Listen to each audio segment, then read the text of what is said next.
Shalom semuanya. Di dalam Voice of Pentecost hari ini kita akan membahas seorang tokoh yang luar biasa di dalam Alkitab. Dia adalah Musa.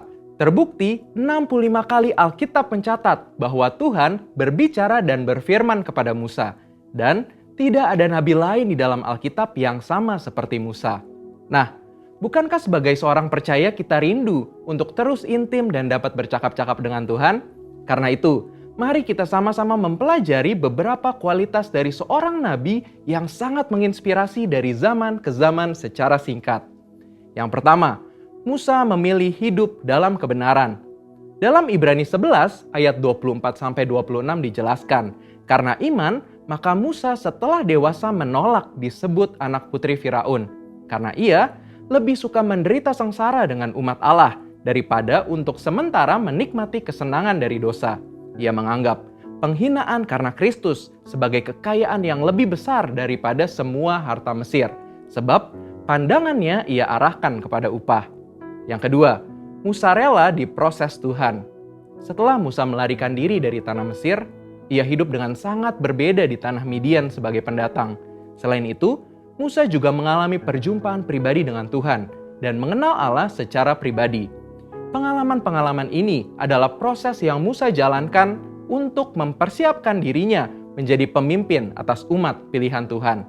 Musa meresponi perintah Tuhan untuk membawa dan mengajar bangsa Israel hidup dalam destiny yang sudah Tuhan tetapkan, yaitu menjadi bangsa yang sulung, yang akan beribadah kepada Tuhan dan yang akan melahirkan juru selamat.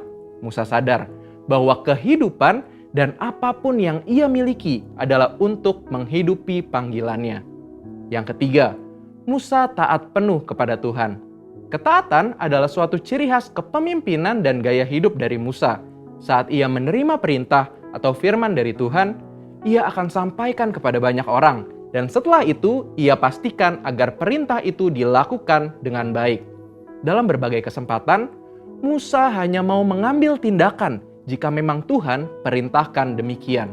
Ini adalah suatu sikap penundukan diri yang luar biasa kepada Tuhan. Musa selalu menempatkan Tuhan sebagai pemimpin utama atas bangsa Israel, dan ia sebagai hambanya. Yang keempat, Musa selalu ingin adanya penyertaan Tuhan. Ketika bangsa Israel melakukan penyembahan kepada patung lembu emas, Tuhan memutuskan bahwa ia tidak akan berjalan bersama bangsa Israel ke tanah perjanjian, tetapi malaikat yang akan menuntun mereka. Apa reaksi Musa? Dia menolak untuk dituntun oleh malaikat, tetapi hanya mau dituntun oleh Tuhan. Musa bahkan menolak untuk disuruh berangkat dari padang gurun Sinai ke tanah perjanjian jika bukan Tuhan sendiri yang memimpin dia dan bangsa Israel.